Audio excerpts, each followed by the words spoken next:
What do you think consciousness is? This whole conversation has impossibly difficult questions. What do you Yeah, think it this is like this is so hard. is?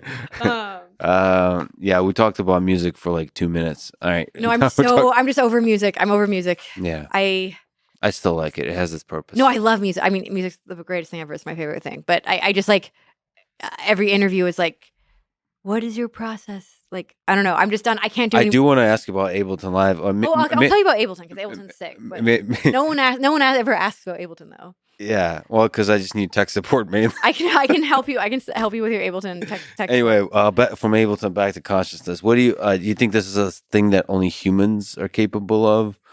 Can robots be conscious? Like when you think about entities, you think there's aliens out there that are conscious? Like what is consciousness? There's this Terrence McKenna quote that I found that I fucking love. Uh-huh. Am I allowed to swear on here? Yes. Nature loves courage. You make the commitment, and nature will respond to that commitment by removing impossible obstacles. Dream the impossible dream, and the world will not grind you under. It will lift you up. This is the trick. This is what all these teachers and philosophers who really counted, who really touched the alchemical gold, this is what they understood. This is the shamanic dance in the waterfall.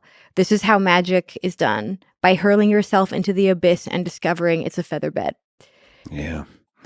And for this reason, I do think there are no technological limits. I think like what is already happening here, this is like impossible. This is insane. And we've done this in a very limited amount of time. And we're accelerating the rate at which we're doing this. So I think digital consciousness it's inevitable. And we may not be able to even understand what that means, but I like hurling yourself into the abyss. So we're surrounded by all this mystery and we just keep hurling ourselves into it like fearlessly and keep discovering cool shit. Yeah. Like I just think it's like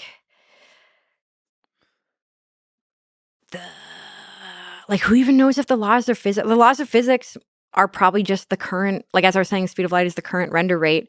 It's like if we're in a simulation, they'll be able to upgrade that. Like I sort of suspect when we made the James Webb telescope, like part of the reason we made that is because we had an upgrade, and so now more of space has been rendered, so we can see more of it now.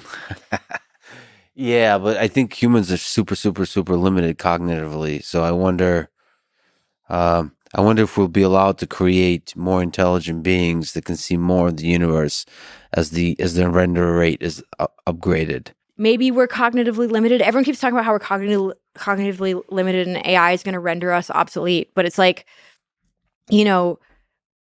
like this is not the same thing as like an amoeba becoming an alligator. Like it's like if we create AI, again, that's intelligent design. That's literally all religions are based on gods that create consciousness. Like we are God making. Like what we are doing is incredibly profound. And like even if we can't compute, even if we're so much worse than them, like just like unfathomably worse than like an omnipotent kind of AI, it's like I do not think that they would just think that we are stupid. I think that they would recognize the profundity of what we have accomplished. Are we the gods or are they the gods in our percent? I mean, we're kind of the it's complicated. It's complicated.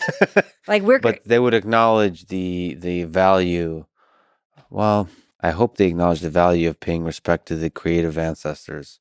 I think they would think it's cool. I think I think if curiosity is a trait that we can quantify and put into AI, then I think if AI are curious, then they will be curious about us and they will not be hateful or dismissive of us. They might, see us as, I don't know, it's like, I'm not like, oh, fuck these dogs. Let's kill all the dogs. Mm-hmm. Like, I love dogs. Dogs have great utility.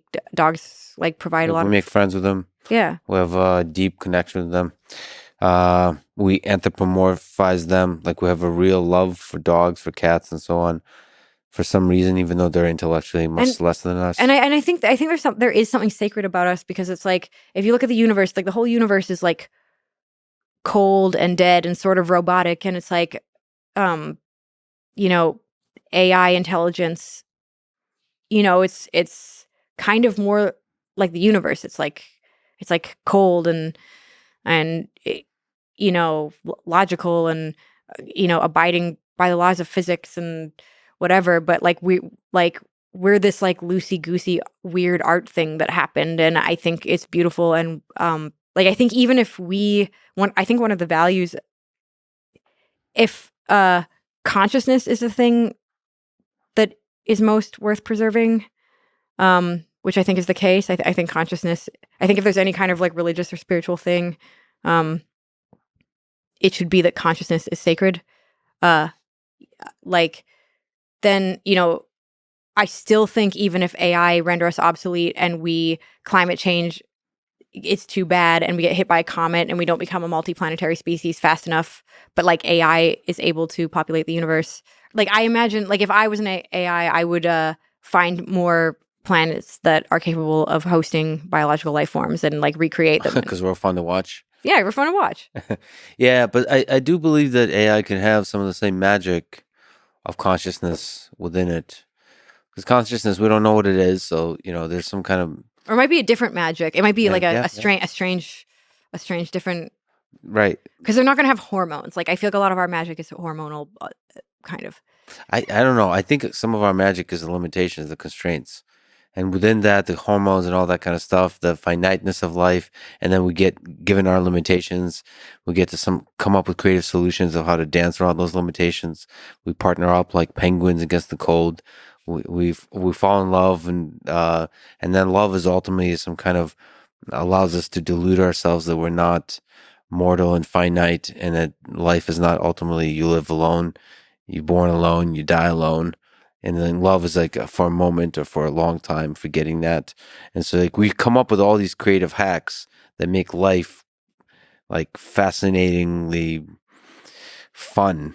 Yeah, fun, yeah. And then AI might have different kinds of fun. Yes. And hopefully our funds intersect I think once in a while. I think there would be there'd be a little intersection. There'd be a little intersection of the fun.